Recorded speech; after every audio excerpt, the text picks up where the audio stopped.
بسم الله الرحمن الرحيم.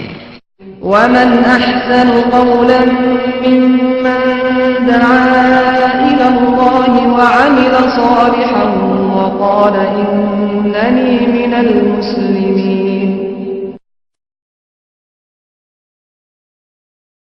إن الحمد لله نحمده ونستعينه ونستغفره ونعوذ بالله من شرور أنفسنا ومن سيئات أعمالنا من يهده الله فلا مضل له ومن يضلل فلا هادي له وأشهد أن لا إله إلا الله وحده لا شريك له وأشهد أن محمدا عبده ورسوله أما بعد فإن خير الحديث كتاب الله وخير الهدي هدي محمد صلى الله عليه وسلم وشر الأمور محدثاتها وكل محدثة بدعة وكل بدعة ضلالة وكل ضلالة في النار. رب اشرح لي صدري ويسر لي أمري واحلل عقدة من لساني يفقهوا قولي. رب أعوذ بك من همزات الشياطين وأعوذ بك رب أن يحضرون. أعوذ بالله السميع العليم من الشيطان الرجيم. أفأنت تسمع الصم أو تهدي العمي ومن كان في ضلال مبين. فإما نذهبن بك فإنا منهم منتقمون أو نرينك الذي وعدناهم فإنا عليهم مقتدرون. فاستمسك بالذي أوحي إليك إنك على صراط مستقيم وإنه لذكر لك ولقومك وسوف تسألون. سورہ الزخرف. اور جیسا کہ آپ کے علم میں ہے کہ درمیان میں جو انقطاع آیا ہے ماہ رمضان کی وجہ سے، یعنی تقریباً 1.5 مہینہ پہلے یہ صورت ہم نے شروع کی تھی، اور اس کی ابھی میں نے آپ کے سامنے آیت نمبر 40، 41، 42، 43 اور 44 چند آیات پڑھی ہیں. ان آیات میں اللہ رب العزت نے نبی اکرم صلی اللہ علیہ وسلم سے مخاطب ہو کر فرمایا ہے، أَفَأَنْتَ تُسْمِعُ الصُّمَّ، اے میرے نبی کیا آپ بہرے کو سنا سکتے ہیں؟ أَوْ تَهْدِي الْعُمْيَ، یا اندھے کو سیدھا راستہ دکھا سکتے ہیں؟ وَمَنْ كَانَ فِي ضَلَالٍ مُبِينٍ، اور وہ شخص جو کہ کھلی ہوئی گمراہی میں ہے، کیا اسے آپ راہ راست پر لا سکتے ہیں؟ اس آیت کو مکہ مکرمہ کے لوگ جن کی طرف نبی اکرم صلی اللہ علیہ وسلم کو مبعوث فرمایا گیا تھا، اگر ان لوگوں کے حالات کو سامنے رکھ کر تھوڑا سا توجہ سے پڑھا جائے تو معلوم ہو جاتا ہے کہ اللہ رب العزت یہاں اندھے کن کو کہہ رہا ہے، اندھے کون ہیں اور بہرے کون ہیں. اور ان اندھوں بہروں کو نبی اکرم صلی اللہ علیہ وسلم نے پورے خلوص کے ساتھ، اتنا خلوص کہ ان کے لیے نبی اکرم صلی اللہ علیہ وسلم پریشان ہیں کہ میری قوم، میرا قبیلہ، میرے لوگ یہ کسی طرح راہ راست پہ آ جائیں، یہ لوگ جہنم میں نہ جائیں. پورے خلوص کے ساتھ دل کی گہرائیوں سے نبی اکرم صلی اللہ علیہ وسلم یہ چاہتے ہیں کہ یہ لوگ ہدایت پا جائیں، لیکن ان لوگوں نے ہدایت کا راستہ تلاش نہیں کیا، اس کی کوشش ہی نہیں کی. اور جو آدمی راہ ہدایت کی تلاش ہی نہ کرے، کوشش ہی نہ کرے، اس طرف توجہ ہی نہ دے، تو اسے ہدایت کیسے ملے گی؟ اللہ رب العزت کا اپنا نظام ہے، وَلَنَهْدِيَنَّ، اللہ رب العزت فرماتے ہیں کہ ہم یقیناً ہدایت دیتے ہیں کن کو؟ الذین جاہدوا فینا لنہدینہم جو لوگ ہمارے بارے میں، جو لوگ ہماری راہ کو تلاش کرنے میں، جو لوگ ہمیں پانے میں کوشش کریں، والذین جاہدوا فینا، جہاد کریں، کوشش کریں، اجتہاد کریں، محنت کریں، جد و جہد کریں، لنہدینہم سبلنا، ہم انہیں اپنے راستے یقیناً دیتے ہیں۔ ہم تک پہنچنے کے لیے کوئی کوشش کرے ہم اسے راستہ بتا دیتے ہیں، اور اگر کوئی پہنچنے کی کوشش نہ کرے، اس طرف راستے کی طرف قدم ہی نہ اٹھائے، تو اس کو ہدایت کیسے نصیب ہوگی؟ اور جو ہدایت پانے کی بجائے ہدایت لانے والے آدمی کے خلاف ہو جائیں، اس کے خلاف اٹھ کے کھڑے ہو جائیں، ظاہر ہے کہ ان سے بڑا اندھا اور بہرا اور کون ہوگا؟ ایک آدمی راہ ہدایت میں لانا چاہتا ہے، یہ چاہتا ہے کہ ان لوگوں کو جہنم سے بچا لوں، ان لوگوں کو جنت کے راستے پہ چڑھا دوں، جو اس کے بھی خلاف ہو جائے وہ انتہائی اندھا اور بہرا ہے۔ اللہ رب العزت نے فرمایا افانت تسمع الصم، کیا آپ بہرے کو سنا سکتے ہیں؟ او تہدی العمی، یا اندھے کو راستہ، سیدھا راستہ دکھا سکتے ہیں؟ ومن کان فی ضلال مبین، اور ان لوگوں کو جو کہ کھلی ہوئی گمراہی، کھلی ہوئی واضح گمراہی، حق آ گیا، اللہ رب العزت نے آسمان سے ان کے لیے آیات نازل کر دی، زمین سے ان کی اپنی قوم سے اللہ رب العزت نے ان کے لیے نبی مبعوث فرما دیا۔ کتاب کہہ سکتے تھے کہ ہم نہیں سمجھتے، اللہ رب العزت نے ان کی اپنی قوم سے ان کی اپنی زبان کا نبی ان کی طرف مبعوث کر دیا۔ اگر مکہ والوں میں کوئی پاکستانی انڈین آدمی کو نبی بنا کے بھیجا جاتا تو ان کے پاس حجت تھی نا، بھئی یہ تو اردو بولتا ہے، پنجابی، ہندی یا سندھی بولتا ہے، ہمیں سمجھ نہیں آئی کس نے کیا کہا۔ اللہ رب العزت نے ان کی اس حجت کو قائم ہی نہیں ہونے دی۔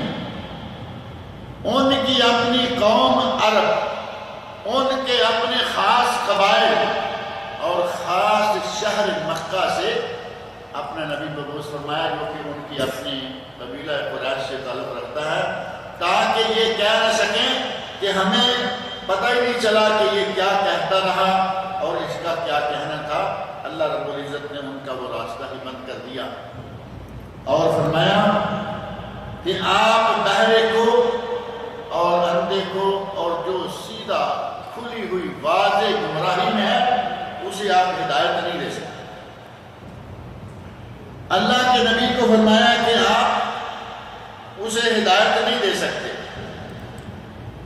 اور یہ موضوع صرف ایک ہی جگہ پر نہیں ہے، قرآن کریم کے کئی مقامات ایسے ہیں جہاں اللہ رب العزت نے اس موضوع کو بیان فرمایا ہے، اور ان مقامات میں سے ہی ایک مقام سورۃ الروم بھی ہے۔ سورۃ الروم میں اللہ رب العزت نے ارشاد فرمایا فَإِنَّكَ لَا تُسْمِعُ الْمَوْتَى وَلَا تُسْمِعُ الصُّمَّ الدُّعَاءَ، اے میرے نبی آپ مردوں کو نہیں سنا سکتے اور نہ ہی بہرے کو پکار سنا سکتے۔ جو بہرا ہے اسے بھی نہیں سنا سکتے اور مردہ ہے اسے بھی نہیں سنا سکتے۔ اللہ رب العزت نے فرما دیا اِنَّكَ لَا تُسْمِعُ الْمَوْتَى، اے میرے نبی تو مردے کو نہیں سنا سکتا۔ اور ہمارے لوگ کہتے ہیں کہ ہمارے مردے سنتے ہیں، ہمارے مردے سنتے ہیں، ہمارے مردے ہماری باتوں کا جواب دیتے ہیں، ہمارے مردے ہمارے مطالبات پورے کرتے ہیں۔ کیا یہ بات ممکن ہے؟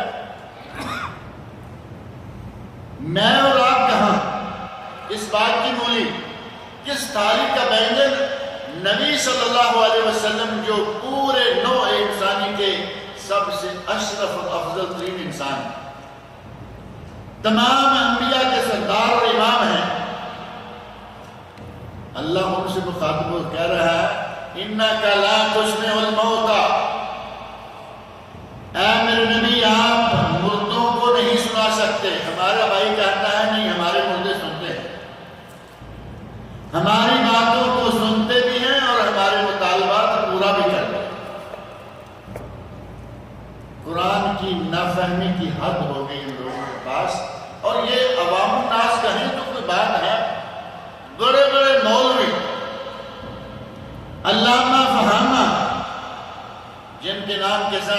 الاسلام، شیخ القرآن و تفسیر، شیخ الحدیث، اتنے بڑے بڑے لقب لگے ہوئے ہیں۔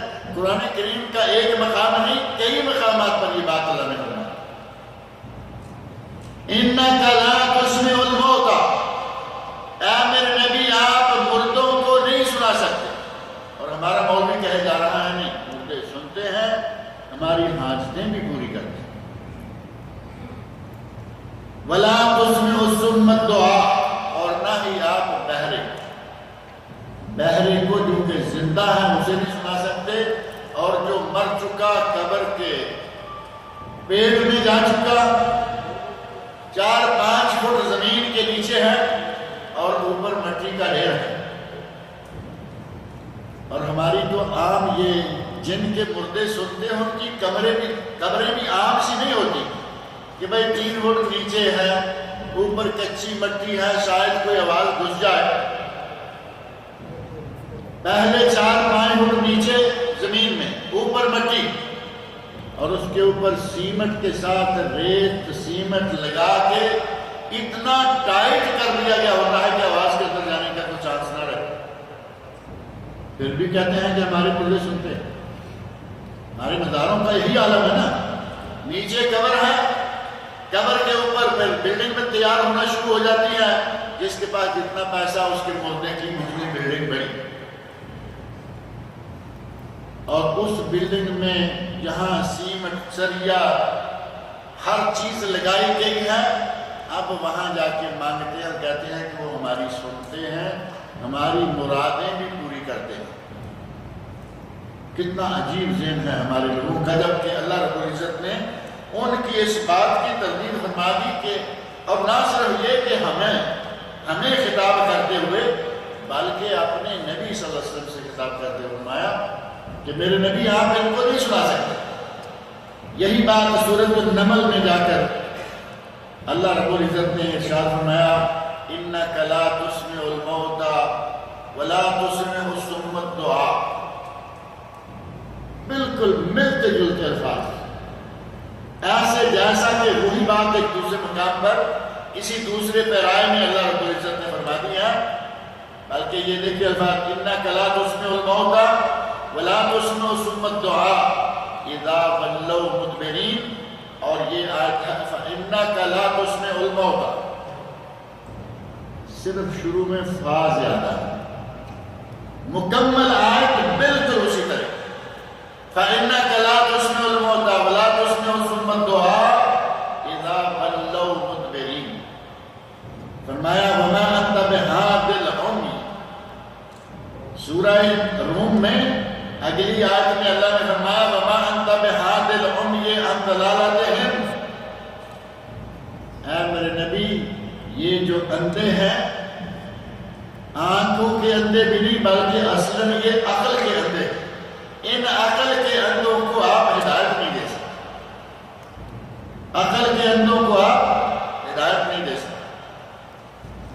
نبی اکرم صلی اللہ علیہ وسلم کو اللہ رب العزت نے قرآن کریم کے ان متعدد مقامات پر فرمایا کہ اے میرے نبی آپ ان کو ہدایت نہیں دے سکتے، آپ ان کو سنا نہیں سکتے، اور جب آپ ان کو ہدایت نہیں دے سکتے، مشرکین مکہ اور خاص طور پر قرآن کریم میں سورہ قصص میں اللہ رب العزت نے ارشاد فرمایا کہ اے میرے نبی آپ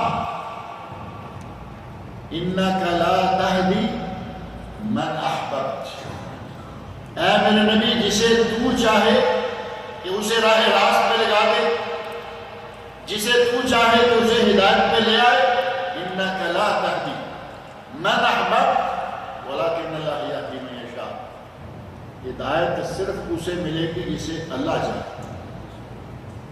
آپ چاہے جتنی بھی کوششیں کریں آپ کسی کو ہدایت نہیں دے سکتے، اور ہمارے یہاں تو پہلے بھی میں نے یہاں ذکر کیا ہے، ہمارے یہاں تو ہدایت کیا، ہمارے یہاں تو بڑی بڑی چیزیں لوگ ایسے دے دیتے ہیں۔ آپ نے واقعہ سنا، سلام پھیرا،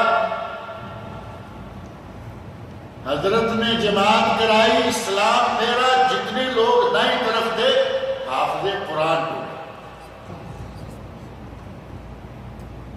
یہ فیضان نبی اکرم صلی اللہ علیہ وسلم سے ثابت نہیں ہو رہا. اللہ رب العزت فرما رہے ہیں کہ اے میرے نبی تو جسے چاہے ہدایت نہیں دے سکتا.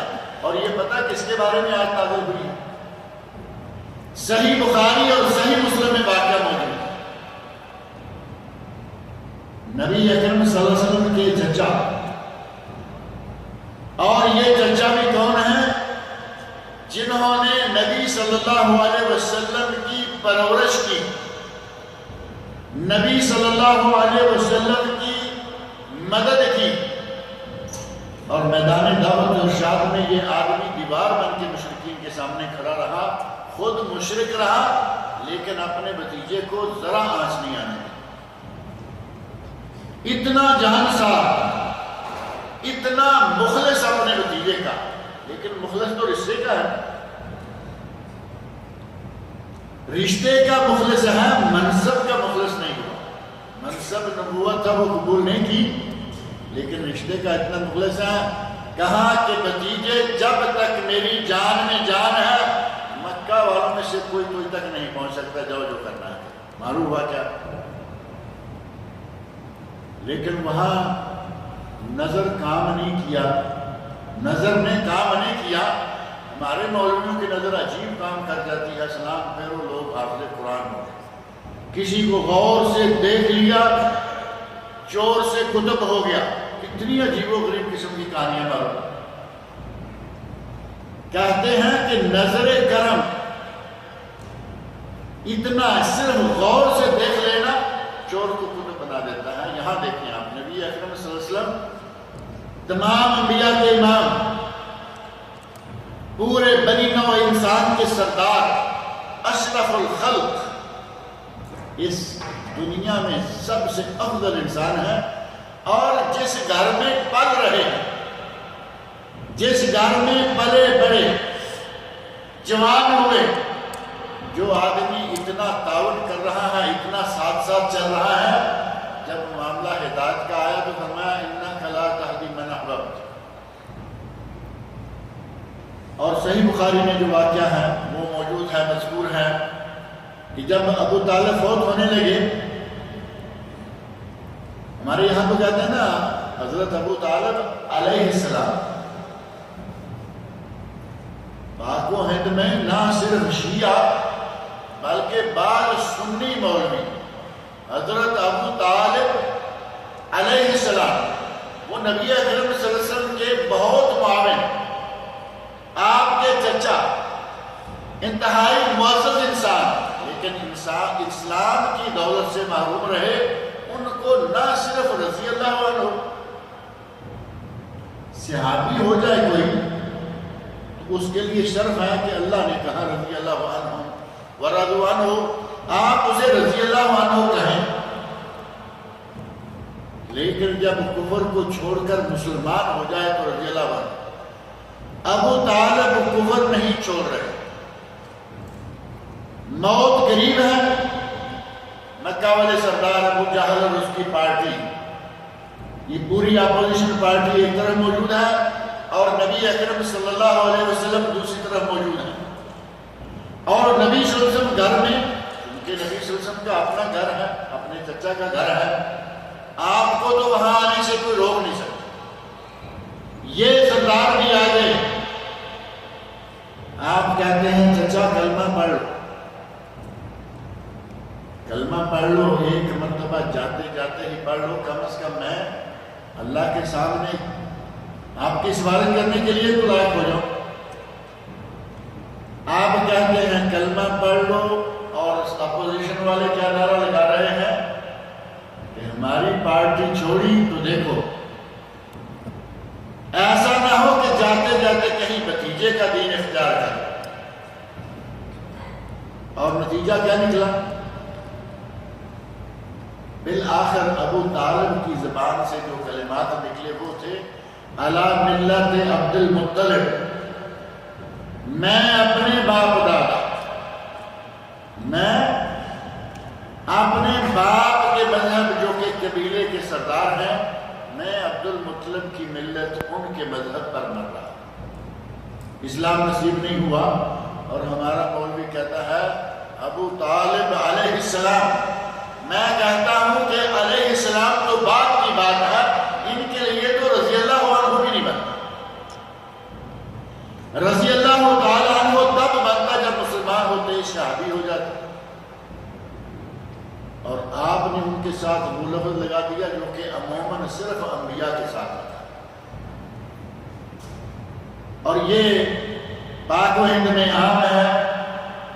ابو طالب علیہ السلام، اور ان کا بس چلے تو یہ ابو لہب بھی علیہ السلام کریں، کیونکہ وہ بھی تو چچا ہی تھے، وہ بھی مسلمان نہیں ہوئے، لیکن ان کی ابو لہب کی بعض حرکتیں ہمیں یاد ہیں کہ اس نے بدتمیزیاں کی، گستاخیاں کی، یہ کیا وہ کیا، اس طرف تو علیہ السلام نہیں، رضی اللہ عنہ بھی نہیں، لیکن ابو طالب کے لیے اور بہت کہانیاں کر رکھی ہیں کہ ان کو پھر سے زندہ کیا گیا، اور ان کو اسلام، اور اس کو یہ اور ان کو وہ۔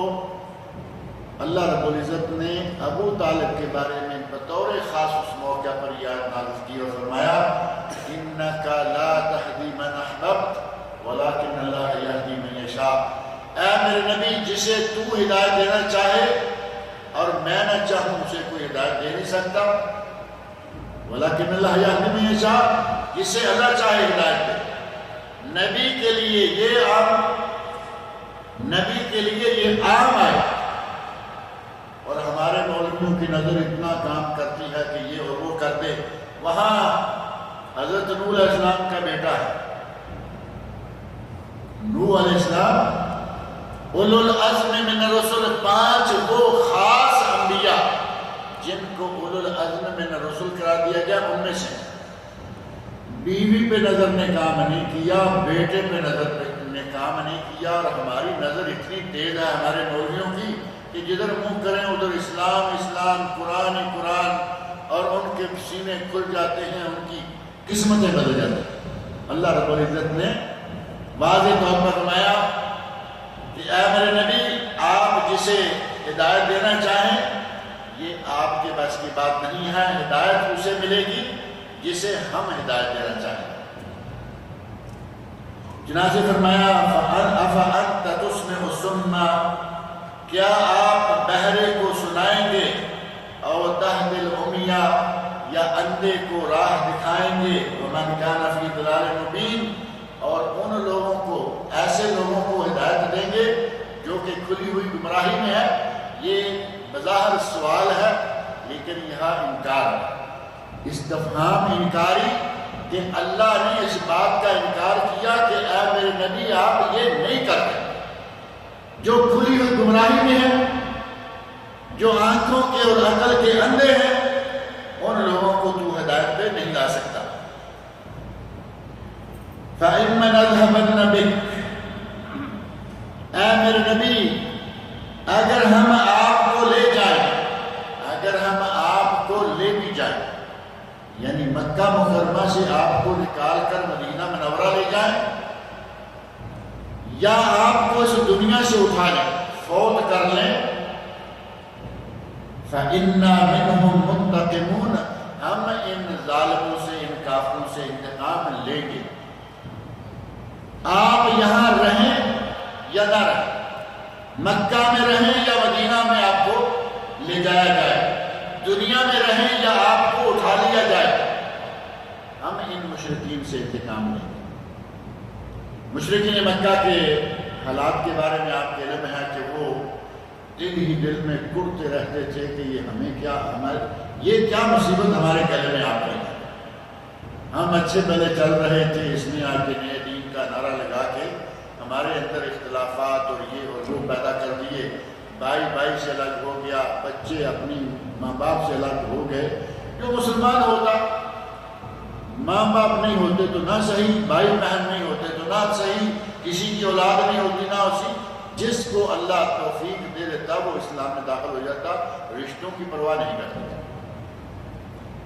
یہ اس زمانے میں لوگوں میں کتنا خلوص تھا اپنے دین کے لیے، اور آج ہمارا کیا حال ہے؟ دین قبول کر لیا، ساری رشتہ داریاں چھوڑ، کہا کہ اسلام لے آئے ہیں اب جو اسلام کہے گا یا جو اسلام میں ہمارے ساتھ چلے گا ہم اس کے ساتھ ہیں، ورنہ ہم کسی کے ساتھ نہیں۔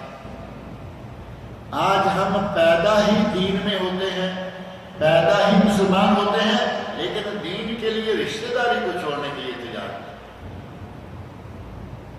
ہماری شادیاں، ہماری مرگیں، مر جائے تو ہمارے یہاں کیا کیا کچھ ہوتا ہے، بچے کی ولادت ہو کیا کیا کچھ ہوتا ہے، شادیاں ہو کیا کیا کچھ ہوتا ہے۔ رشتہ داروں کو راضی کرنے کے لیے ہم نبی صلی اللہ علیہ وسلم کی سنتوں کو، قرآن کو، شریعت کو، کسی بھی چیز کو ٹھکرا دیتے ہیں۔ وہ لوگ جب مسلمان ہوتے تھے وہ رشتہ داریاں ٹھکرا دیتے تھے، حتیٰ کہ خود نبی صلی اللہ علیہ وسلم کا آپ حال دیکھیں۔ آج کئی لوگ یہ سمجھتے ہیں کہ نہیں، کچھ تھوڑا سا مروت سے کام لے لینا چاہیے، اتنا بھی کیا۔ نبی صلی اللہ علیہ وسلم اگر ذرہ بھی اس معاملے میں کوتاہی کرتے، آپ مکہ مکرمہ میں انتہائی معزز اور مکرم تھے۔ 40 سال مکہ والوں نے اپنی آنکھوں میں اٹھا کے رکھا، اتنی عزت کی، اتنا احترام دیا کہ پوری تاریخ میں کسی کے لیے اتنا احترام ثابت نہیں ہے۔ امانتیں نبی صلی اللہ علیہ وسلم کے پاس، نبوت حاصل ہونے سے پہلے صادق اور امین کا لقب آپ کو ملا ہوا ہے، لیکن جب لوگوں کو دعوت دی، توحید کی طرف بلایا، وہی لوگ جو کل تک صادق و امین کہنے والے ہیں، انہی لوگوں نے جھٹلا دیا، نبی صلی اللہ علیہ وسلم سے تعلقات ختم کر دیے، رشتہ داریاں چھوڑ دی، حتیٰ کہ وہ 3 سال نبی صلی اللہ علیہ وسلم اور آپ کے خاندان کو دیکھنے کو ملے جو مسلسل بھوک اور پیاس میں، شیب ابی طالب میں آپ کو گویا کہ مکمل سوشل بائیکاٹ کر کے بند کر دیا گیا۔ یہ سارا کچھ کیوں ہو رہا تھا؟ صرف نبی صلی اللہ علیہ وسلم نے توحید کے معاملے میں مداخلت نہیں کی، یہ نہیں کی کہ رشتہ دار ہے کوئی بات نہیں، ہم کوئی بینک میں کام کر رہا ہو اس سے ملنا جلنا، اور بینک بھی سودی، جس کی روزی روٹی ہر چیز حرام کی، ہم اس کے ساتھ ملنے میں کوئی اتنا محسوس ہی نہیں کرتے۔ رشتہ داریاں قائم ہیں، بلکہ بیٹیاں دے رہے ہیں، بیٹیاں لے رہے ہیں۔ لینے کا معاملہ تو میرا خیال ہے ذرا چل جائے گا، بیٹی لے اپنے گھر میں حلال کھلائیں، اپنی بیٹیاں بھی ان کے گھروں میں دینا شروع کر دیں، پرواہ نہیں۔ مشرکین ہیں، رشتہ داریاں قائم ہیں، لیکن وہاں ایسا نہیں تھا۔ اسلام لائے، سارے معاملات ختم کر دیے۔ مشرکین مکہ یہ چاہتے تھے کہ یہ جو ہمارے اندر آ کے مسئلہ پیدا کر دیا اس انسان نے، اس کے لیے کوئی نہ کوئی حل سوچنا ہوگا۔ قتل کی سازشیں کی گئیں، 36 کے قریب نبی صلی اللہ علیہ وسلم کو قتل کرنے کی سازشیں کی۔ اللہ رب العزت نے آپ کو اپنی خاص نگرانی میں رکھا، بچایا۔ واللہ یعصمک من الناس، اللہ نے قرآن کریم میں فرمایا اے میرے نبی آپ دعوت و ارشاد کے میدان میں کھل کے کام کریں، اللہ تمہیں لوگوں سے بچائے گا۔ واللہ یعصمک من الناس، اللہ لوگوں کے شر سے تمہیں محفوظ رکھے گا۔ تکلیفیں آئیں لیکن قتل کی نوبت نہیں آ سکی، پوری کوششیں، انتہائی کوششیں کی گئیں۔ وہ چاہتے ہیں کہ اس کو قتل کر دیا جائے، اس کو ملک سے نکلنے، شہر سے نکلنے پر مجبور کر دیا جائے، اس کو مجنون، اس کو جادوگر، اس کو کاہن، اس کو کچھ بھی کہہ کے بے وقار کیا جائے، لیکن جسے اللہ وقار عطا کرے اسے دنیا کا کوئی شخص بے وقار نہیں کر سکتا۔ آدمی بے وقار ہو جائے، بعد میں سے اثر ختم ہو جاتا ہے کہ بھائی اس کی کیا بات کرنی۔ اللہ رب العزت نے وقار دیا ہوا تھا، وہ بحال رہا۔ ہر حال میں انہوں نے کوششیں کی۔ اسی کا تذکرہ کرتے ہوئے اللہ رب العزت نے ارشاد فرمایا اے میرے نبی یہ جو کچھ کرتوت کر رہے ہیں آپ ان کے اندر موجود رہیں یا مدینہ منورہ میں چلے جائیں، آپ ان کے کے اندر موجود رہیں یا فوت ہو جائیں، کچھ بھی ہوگا انا منتقمون، ہم ان سے انتقام لیں گے، یعنی ان کو سزا دی جائے گی، فَإِنَّا مِنْهُمْ مُنْتَقِمُونَ، ہم ان سے ضرور انتقام لیں گے۔ اور نبی اکرم صلی اللہ علیہ وسلم کی زندگی میں ہی اللہ رب العزت نے مشرکین کے ساتھ کیا کیا، غزوہ بدر میں کیا ہوا، احد میں کیا ہوا، اس کے بعد تبوک، حنین، خاص مشرکین مکہ کے لیے غزوہ بدر ان کی نسلوں کے لیے قیامت تک کے لیے ایک عبرتناک جنگ ہے غزوہ بدر۔ اللہ رب العزت نے انہیں غزوہ بدر میں سزا دے دی اور وہی اسی کا تذکرہ کرتے فرمایا فَإِنَّا مِنْهُمْ مُنْتَقِمُونَ، ہم ان سے انتقام ضرور لیں گے۔ اور نُرِيَنَّكَ الَّذِي وَعَدْنَاهُمْ، یا پھر اے میرے نبی ہم آپ کو دکھا دیں گے جو ہم نے ان سے وعدہ کیا ہے، ان سے عذاب کا، انتقام کا جو وعدہ ہے ہمارا، ہم آپ کو یقیناً دکھا دیں گے۔ فَإِنَّا عَلَيْهِمْ مُقْتَدِرُونَ، ہم اس پر، ان پر قادر ہیں، ہم ان پر قادر ہیں، ان کو جب چاہیں پکڑ سکتے ہیں، انہیں پکڑنا ہمارے اختیار میں، آپ کو اٹھانے یا آپ کو دکھانے، آپ کی زندگی میں ہی یہ ہو جائے۔ اور نبی صلی اللہ علیہ وسلم کی زندگی میں غزوہ بدر میں یہ صورتحال جو ہے وہ واقع طور پر پیش آ گئی۔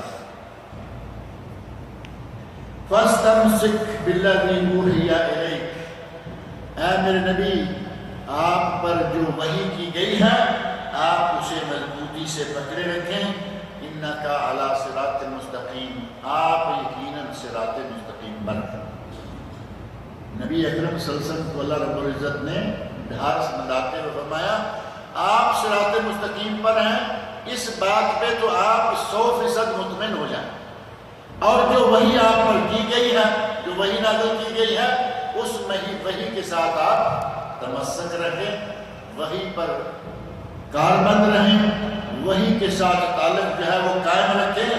رہا معاملہ یہ کہ آپ کے ذہن میں کوئی شک آئے کہ پتہ نہیں میرا راستہ ٹھیک ہے یا نہیں، إِنَّكَ عَلَى صِرَاطٍ مُسْتَقِيمٍ، تو یقیناً سیدھے راستے پر ہے۔ اور نبی اکرم صلی اللہ علیہ وسلم جس راستے پر تھے اس سے سیدھا راستہ اور کون سا ہو سکتا ہے؟ آج کے مسلمان کا راستہ تو غلط ہو سکتا ہے اور ہے، ہمارے مسلمان ہی ہیں نا سارے، سرکاروں، درباروں، مزاروں، ان سب پہ جانے والے مسلمان ہیں، لیکن کیا یہ سیدھا راستہ ہے؟ یہ بہت ٹیڑھا راستہ ہے۔ پہلوانے کو مسلمان ہیں لیکن اللہ رب العزت کی توحید کے لیے یہ کیا کیا کچھ کھلا رہے ہیں۔ اللہ رب العزت نے نبی اکرم صلی اللہ علیہ وسلم سے مخاطب کو فرمایا کہ اے میرے نبی تو صراط مستقیم پر ہے، تو راہ راستہ پر ہے، پورے اطمینان کے ساتھ اپنا کام کرتا رہے اور وحی کے ساتھ تمسک قائم رکھ۔ وَإِنَّهُ لَذِكْرٌ لَكَ وَلِقَوْمِكَ، اور یہ ذکر، یہ نصیحت ہے تمہارے لیے اور تمہاری قوم کے لیے۔ اے میرے نبی یہ تمہارے لیے اور تمہاری قوم کے لیے نصیحت ہے۔ یہ قرآن کریم کیا صرف نبی صلی اللہ علیہ وسلم اور قریش کے لیے نصیحت ہے؟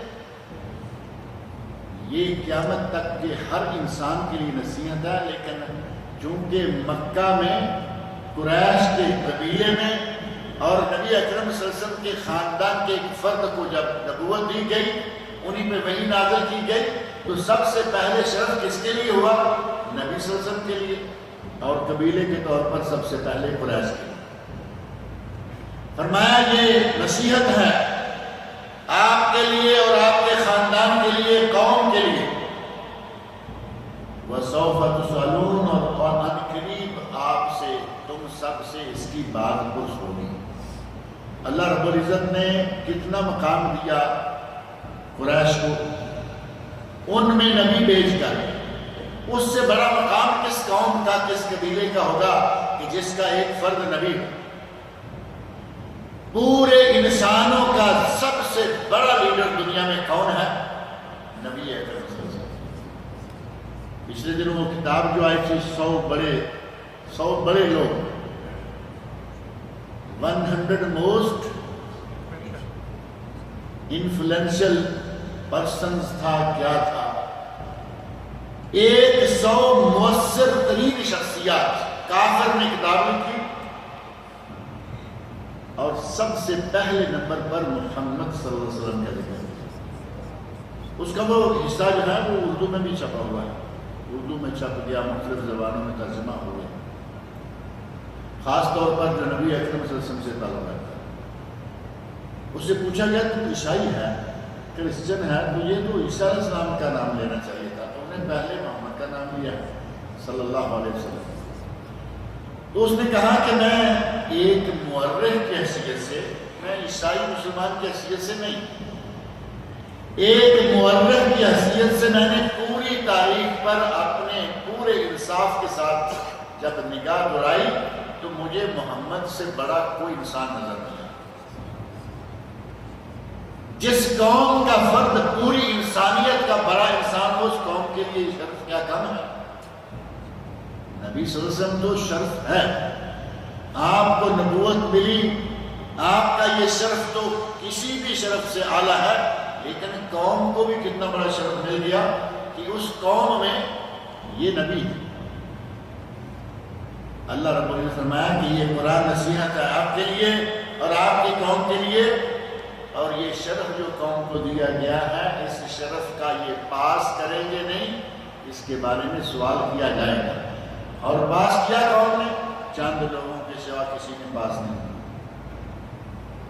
اور یہاں جو وَإِنَّهُ لَذِكْرٌ لَكَ وَلِقَوْمِكَ، یہاں ذکر کا معنی نصیحت کیا گیا، اور اسی کا معنی شرف بھی کیا گیا ہے کہ یہ شرف ہے، قرآن شرف ہے تمہارے لیے، اور یہ شرف ہے تمہاری قوم قریش کے لیے۔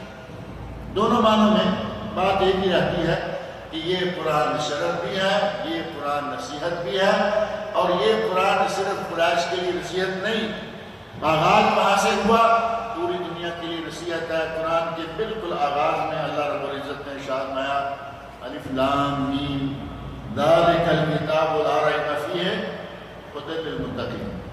یہاں تو قریش کا ذکر نہیں آیا نا، قوم کا ذکر نہیں آیا، ھدی للمتقین۔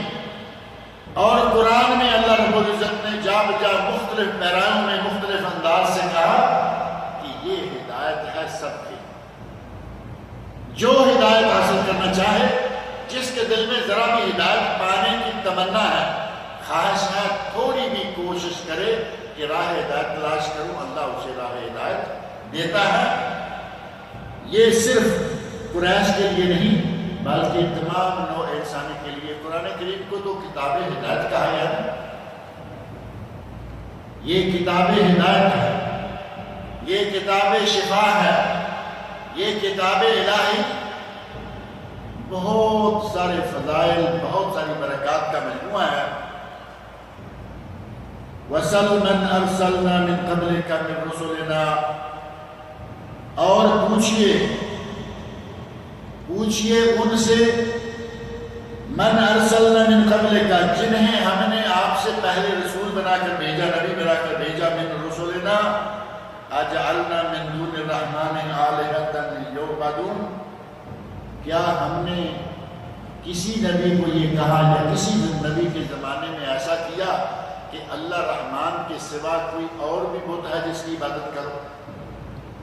اللہ نے فرمایا وصل، اور اے میرے نبی پوچھ کر دیکھ لیجئے، من ارسلنا من قبلک من رسولنا، ان رسولوں سے جنہیں ہم نے آپ سے پہلے بھیجا، اجعلنا من دون الرحمن آلہۃ، کیا ہم نے رحمان کے سوا کوئی دوسرا معبود ایسا بنایا یعبدون کہ جن کی عبادت کی جائے؟ اب نبی اکرم صلی اللہ علیہ وسلم سے مخاطب ہو کر اللہ کہہ رہے ہیں کہ پہلے رسولوں سے پوچھیں۔ اب پہلے رسول تو ہیں نہیں، تو پوچھنے سے مراد کیا ہے؟ ان کی تعلیمات، ان کی کتابیں، تورات، انجیل، زبور، یہ جو کتابیں ہیں، ان کتابوں سے کہیں سے بھی نکال کے دیکھیں۔ آج تو شاید کتابوں میں نکل بھی آئے، کتابیں ہی اصل حالت میں نہیں رہیں۔ عیسائیوں کے مولویوں نے، یہودیوں کے مولویوں نے اپنی کتابوں میں تحریف کر کے اسے ایک نیا ہی رنگ دے دیا، ورنہ اصل تورات، اصل انجیل، اصل زبور، ان میں کہیں بھی ایسی کوئی بات نہیں مل سکتی کہ جس میں اللہ کے سوا بھی کسی کو معبود ماننے کا کہا گیا۔ اگر وہاں کبھی کوئی ایسی بات ہوگی تو اللہ رب العزت یہ بات نہ کہتا کہ اے میرے نبی پہلے رسولوں سے پوچھ کر دے، پہلے رسولوں سے یا پہلے رسولوں کی کتابوں سے۔ اور بعض اہل علم نے کہا کہ یہاں ایک کلمہ جو ہے وہ مخفی ہے، اور وہ ہے وَسَلْ مَنْ أَرْسَلْنَا وَسَلْ أَتْبَاعَ مَنْ أَرْسَلْنَا، جنہیں ہم نے پہلے رسول بنا کر بھیجا ان سے تعلق رکھنے والے ان کے پیروکاروں سے پوچھو، یعنی عیسائیوں سے، موسیٰ علیہ السلام کی قوم بنی اسرائیل یہود و نصارہ سے پوچھ کر دیکھو کہ کیا ہم نے ان کی کتابوں میں کوئی ایسی بات رکھی ہے کہ اللہ کے سوا بھی کسی کی بات کی جا سکتی۔ گویا کہ اللہ رب العزت نے نہ صرف قرآن کریم بلکہ پہلی کی تمام کتابوں کی تعلیمات کا نچوڑ دے دیا کہ اللہ کے سوا کوئی معبود نہیں۔ ہر نبی کی دعوت یہ، اور ہر کتاب میں یہ دعوت آئی کہ اللہ کے سوا دوسرا کوئی معبود برحق نہیں ہے۔ لا الہ الا اللہ کا معنی بھی تو یہی ہے نا، لا الہ الا اللہ، اللہ کے سوا کوئی معبود برحق نہیں۔ اللہ کے سوا معبود تو بے شمار ہے۔ ہندوؤں کے یہاں اپنی 36 ملین یا کتنے ملین، ایک دو بھی نہیں، 1 2 4 100 1000 لاکھ نہیں، ملینت کے حساب سے معبود ہیں ہندوؤں کے، اور وہ معبود ہندوؤں کے، ہمارے مسلمانوں کے، عیسائیوں کے معبود بے شمار ہیں، لیکن معبود برحق صرف اللہ کی ذات، جو عبادت کے لائق صحیح معنوں میں ہے وہ صرف اللہ تعالیٰ ہے۔ آگے اللہ رب العزت نے موسیٰ علیہ السلام ان کی قوم پر جو عذاب نازل ہوئے ان کا تذکرہ شروع کیا ہے، انشاءاللہ اگلے درس میں بات کریں گے۔ اللہ رب العزت سے دعا ہے کہ وہ مجھے اور آپ سب لوگوں کو قرآن کریم پڑھنے، سننے، سمجھنے اور اس کے احکام پر عمل کرنے کی توفیق عطا فرمائے۔ ہمارے عزیز، بلکہ یوں کہیں کہ میرے برادر نسبتی یہ اسی ہفتے کے دوران فوت ہو گئے ہیں، اہل توحید میں سے تھے، بڑے اچھے صاف ستھرے عقیدے کے، اور اللہ رب العزت نے انہیں حج و عمرہ کی سعادت بھی عطا فرمائی چھوٹی عمر میں۔ ان کے لیے دعا کریں کہ اللہ تعالیٰ اس کی مغفرت کرے، اس کی بچی کوتاہیوں کو اللہ تعالیٰ معاف کرے، اور اللہ تعالیٰ جنت الفردوس میں عطا فرمائے۔ اور بھی کوئی کسی کا عزیز فوت ہوا ہے تو اللہ رب العزت اس کی بھی مغفرت کرے۔ کچھ لوگ بیمار ہیں، پریشان حال ہیں، اللہ تعالیٰ ان کی بیماری دور کرے، شفاء کاملہ اللہ عطا فرمائے۔ پریشان حال لوگوں کی پریشانی اللہ تعالیٰ دور کرے۔ بعض لوگ بے روزگار ہیں، یہاں ہوتے ہوئے بھی روزگار نہیں ہے، ان لوگوں کے لیے دعا کریں کہ اللہ رب العزت ان کو روزگار عطا فرمائے اور اس کے حلال وافر عطا فرمائے۔ آج میرا خیال پہلا درس تھا، سوال کوئی نہیں ہے، انشاءاللہ اگلے درس کے لیے سوالات بھی آیا کریں گے اور بات